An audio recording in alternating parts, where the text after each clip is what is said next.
Are you ready to outsmart this recession?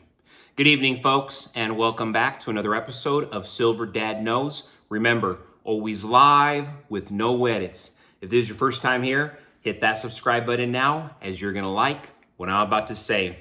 So yes, right here in my hand, I am about to show you a very special piece to me. And when I say it's special, one of my favorite presidents of all time. Many will claim he is the founder of the Republican Party, a man of faith, a courageous man, and a man whose life was surely not a walk in the park. And this man really did suffer a lot, but phenomenal president, one of my all-time favorite presidents. I love the history, and history has been written. But right here I'm presenting to you Abraham Lincoln, and this is the Lincoln Wheat Cent Silver Round. Coming from the Golden State Mint, and I love the Golden State Mint, this brilliant round displays a side profile of our 16th president, Abe Lincoln. The designer of this historic piece was Victor D. Brenner, and his initials, VDB, may be found on the reverse between two wheat stalks. So what's real cool about that is the wheat penny originally was issued in a limited quantity to commemorate the 100th anniversary of Abraham Lincoln's birth. So 1909, his birth, a century prior. Currently, I am seeing these as low as $37 to $38 with free shipping. I think that is just excellent. And the reason why I say it's excellent, because the way the premiums are going up, especially on a coin like this, premiums on this sucker is going to go up $15 to $20 without a doubt. But so many other coins already are. So many coins that used to be able to get for 32, 33 bucks. They're costing $37, $38. That's like the least expensive. And one of those coins is an example of it. This Lincoln Wheat Cent Silver Round used to be way more affordable. And real quick, folks, before I continue, I want to give a quick shout out, and this is to my loyal subscriber, Silver Sleuth 007, a comment from the other night. Silver is my fractional gold. It's difficult to imagine the value precious metals might attain. It's much easier to imagine not having any precious metals when the fiat folds. So I stack. Silver Dad Knows. Love the comment. And I love what you say right there. It's difficult to imagine the value precious metals might attain. It's much easier to imagine not having any precious metals when the fiat folds. And folks, the fiat is going to fold. The fiat is folding. The fiat, the funny money. I like to call it the same thing because they just print it. You can't print gold. You can't print silver. You can't print Bitcoin. So why would you be stacking on all this paper money, all this devaluing, eroding paper money? It's worth less and less and less by the day. But people are stacking up 100 grand, 200 grand. It's going to be worth 15 to 20% less a year from now. You stack gold, silver, Bitcoin, it could be exponentially worth much more than just 15 or 20%. Your worst case, you break even, but it's not eroding the way the dollar is 15 to 20% year after year after year. If you're part of a lower or middle income household, it is crucial that you pay attention to what's happening right now.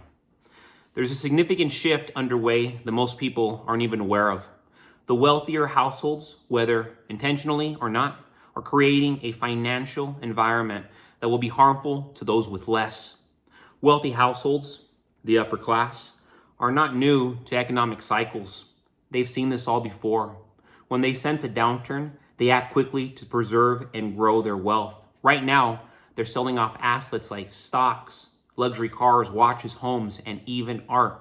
Billionaires like Warren Buffett, who I continue to mention, I'm going to continue to mention him, are cashing out not because they need the money, but because they see the writing on the wall.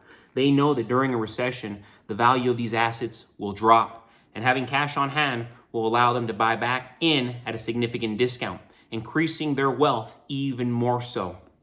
This trend of the wealthy selling off assets is creating a false sense of opportunity for the rest of us. As prices on luxury items drop, it can be tempting to think that now is the time to buy, especially if you've been eyeing that Omega or Rolex or thinking about upgrading your car.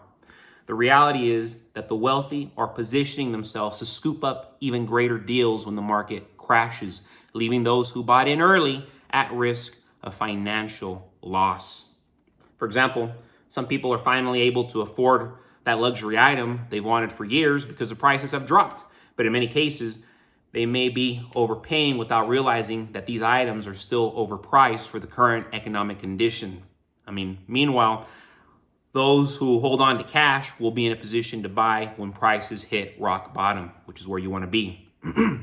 Now, unlike luxury items, silver holds intrinsic value that isn't subject to the same volatile market forces. When the economy falters and the value of the dollar drops, silver historically retains its purchasing power. By stacking individual ounces of silver, you are not just protecting your wealth, you're also positioning yourself to thrive when others are struggling. Silver is incredibly easy to trade, widely recognized, and appreciated in value over time, especially during economic downturns. In times like these, cash is king, but so is silver. It's a tangible asset that can safeguard your financial future when everything else is uncertain, and things are massively uncertain right now. As you watch the wealthy sell off their assets and the prices of luxury items drop, resist the urge to buy into the hype. Instead, consider investing in something that will hold its value and grow as the economic storm intensifies, because silver and gold goes back to the biblical days. It was being used back in the biblical days. You go back over 5,000 years, it was being used back then. We're in the future now. It's being used more than ever. Everybody's trying to get their hands on it. All these Wall Street guys, all these solar people, all these billionaires. They're telling you not to buy it, but they're buying it. Funny how that works, right? But folks, thank you so much for joining us for another evening of Silver Dad Knows. God bless you. God bless your household. And as always, God bless America.